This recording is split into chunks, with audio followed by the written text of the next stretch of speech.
Let's go ahead and discuss how to use pages in Shortcuts a lot. And let's also talk about the difference between pages and layers and how to use them together. Now, in past videos, you're used to seeing me work in this workspace. Now, the first thing I'm going to do is bring up a custom workspace that I've created specifically for this tutorial.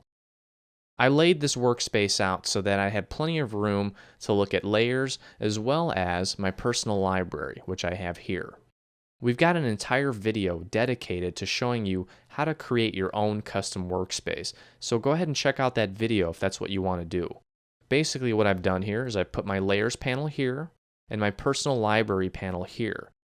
So I'm going to give you a real-world example of how you can use pages with layers. In this example, what I'm doing is I'm laying out some animal shapes that I'm going to use in a scrapbook page. Now, using the personal library window here, I'm going to navigate to the folder that contains the files that I want to use in the scrapbook layout. In this case, I'm going to use a set called Cuddly Animals from svgcuts.com, and I'm going to cut a beaver, a bunny, and a cow for my scrapbook layout. I'm going to place each of these animals on a separate page. And as you'll notice here, each animal has multiple layers, okay? And I'll show you how I'm going to arrange that. And as you can see here, each animal is comprised of multiple layers, okay? So I'm going to start by creating a page for the beaver. Okay, and the first thing I want to do is I want to take, and instead of it saying page 1, I want to label it so that it says beaver, okay? There's a couple ways of doing this. One is you can go over here under the properties option here, and you see where it says page 1, you can just type beaver, okay, and you can hit enter. And there you go. You can see that the name is now beaver. You can also change the color. This is just for color coordinating, just to kind of help you identify it quickly based on a color.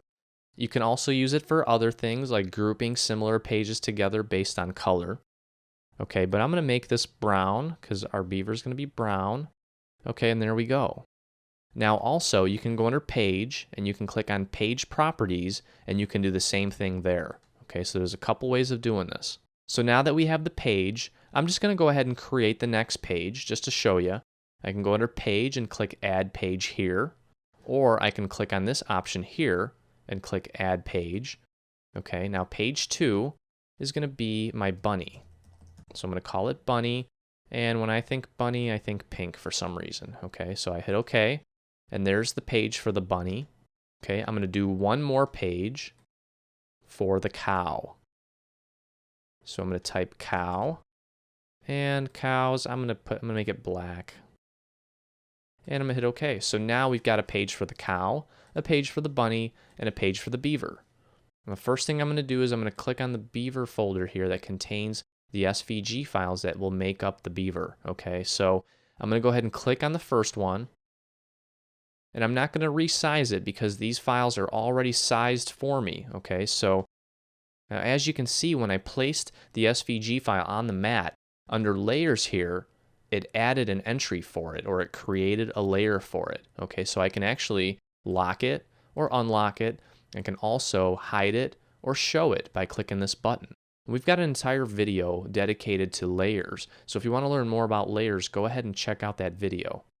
Okay, so we've got that one there. Now I'm going to go back here, and I'm going to add the eyes. Okay, so we've got the eyes there. And I'm going to add the tail and the rest of the body parts. So I'm just going to put those here. And then the teeth. Okay, so there's the teeth. Okay, so we've got all the shapes, and we've got them all on the beaver page. Now I'm going to go under bunny, and I'm going to browse and locate the bunny parts. Okay, there he is. There's the bunny. Okay, there's his eyes, and here's the rest of his body parts. And now I'm going to go under cow. I'm going to browse to the cow section, and I'm going to click on the first part, place it on my mat. Okay, I'm going to click on the nose and the belly, and the rest of the cow here. Okay, so now you'll notice that when I click on this beaver page, and I want you to focus your attention on this layers panel here. When I click on the beaver page, the layers panel changes, okay? The layers panel displays the layers that are currently on this page. So for example, this one here is that. Okay, so I can turn that off or on. So just to give you an example on why you would use pages and layers, let's say that you're working on a handful of scrapbook layouts and you need to cut these shapes out multiple times and you want to make sure that they stay consistent. Creating pages allows you to place your elements, size them, and then keep them there in case you want to go back and cut them again without having to resize them again. And this means that you can save these settings and use them again on another day or next year or whenever you want. And you can do that by clicking File and clicking Save Project As. And I'm going to call this Animal Layout just to show you. And click Save. I'm saving it to my desktop. I'm going to close Shortcuts a lot. And I'm going to reopen it. Let's say it's 2 months later. We can go to File. We can go to Open Project. When it comes up, you see the cow page, the bunny page, and the beaver page. Okay, I'm going to bring up my personal library window again.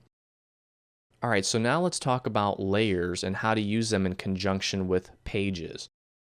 Now let's say you're getting ready to cut the beaver.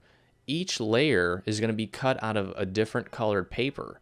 So you don't want all of them to cut at the same time. So what you can do is you can turn off the ones that you don't want to cut. And as you can see here, they're color coordinated. Okay, so the blue ones here are the eyes. We can turn that off. The teeth and the tail and the rest of the body there, we've turned those off. Now we haven't deleted them, we've just turned them off. So we can go ahead and we can take a look at our preview.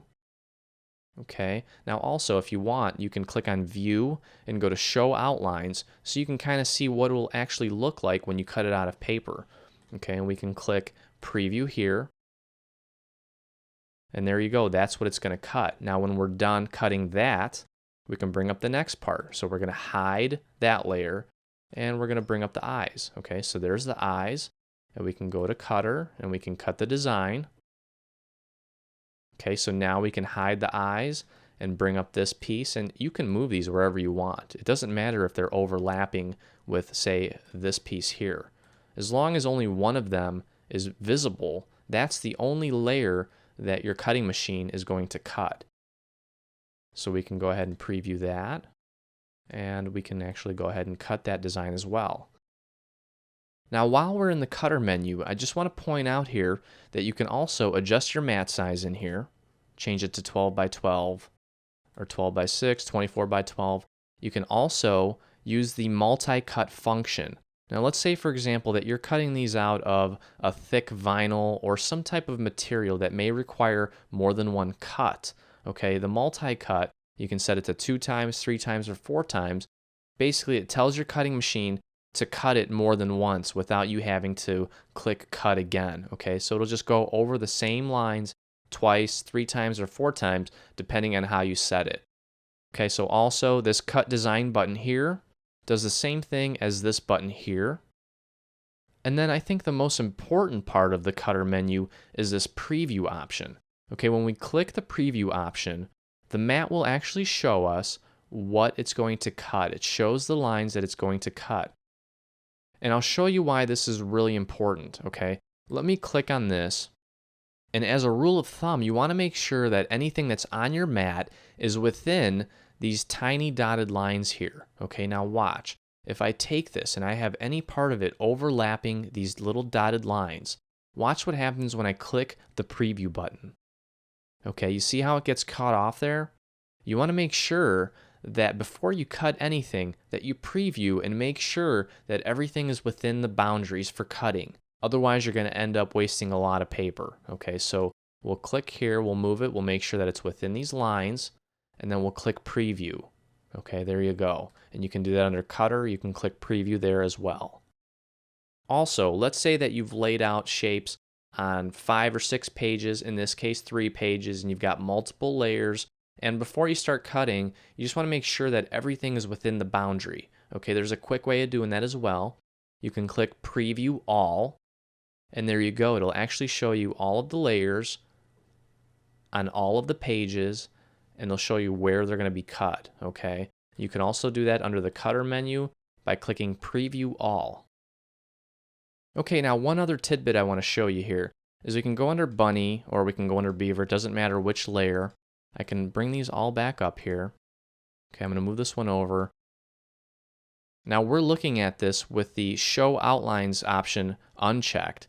If we check this, it shows the outlines. But if we uncheck it, we can actually see a fill for each shape, okay? Now what we can do is you can actually change the color of the fill as well by highlighting each element one at a time. You scroll down under the properties window here, okay, and you can see that there's a color option here. If you click on that, it brings up this window where you can select a different color. Okay, I'll hit OK, and there you go. You can see that. And now you'll notice that it has a green outline. Well, you can change the outline in the layers panel, okay? This one that I have selected here is the dark brown SVG layer. You can tell that by just hiding or showing it. And you can see that the outline is green. I can double click this, and I can change that to another brown. And then click OK, and there you go, okay? So you don't have to do that, but if you really want to color coordinate things or change the colors of things, you really have a lot of control over that. Another thing I want to show you as far as the pages go is by clicking on this X here, you can delete the page, and it'll come up and ask you, are you sure you want to delete the page cow? I can hit yes. Also, as long as you have a page selected, you can go under page and you can delete the page there, or you can delete the page here. Okay, it does the same thing. So I'm going to delete the page, yes. Okay, and finally, I just want to show you that you can actually take layers and move them across pages, okay? So I'm going to go ahead and create a new page, and I'll just call it Beaver 2 and hit OK. And now, under the main Beaver page, I'm going to highlight one of these elements. I'm going to highlight this one, and it's called dark brown SVG. Okay, and I'm also going to make sure that it's highlighted here. Okay, and what I can do is I can go under layer and I can send layer to page. Okay, so I'm going to click on that. And as you can see here, I have dark_brown.svg selected, and I can send it to page Beaver 2. Okay, you can't send it to the same page. That's why Beaver is not available here, but I can move it to Beaver 2 and click OK. All right, so it's gone. And if I click on Beaver 2, there it is. Okay, so this allows you to move elements between pages. Just remember that you don't have to use pages or layers. And remember that there's no right or wrong way to use these. If you're using shortcuts a lot to cut a few simple shapes here and there, you may not want to use pages or layers. But eventually, when you become more comfortable with the software, and you want to start saving your work so that you can use it again in the future, and you want to help lay out your ideas in a more organized manner, you can start using pages and layers to make your workflow that much easier.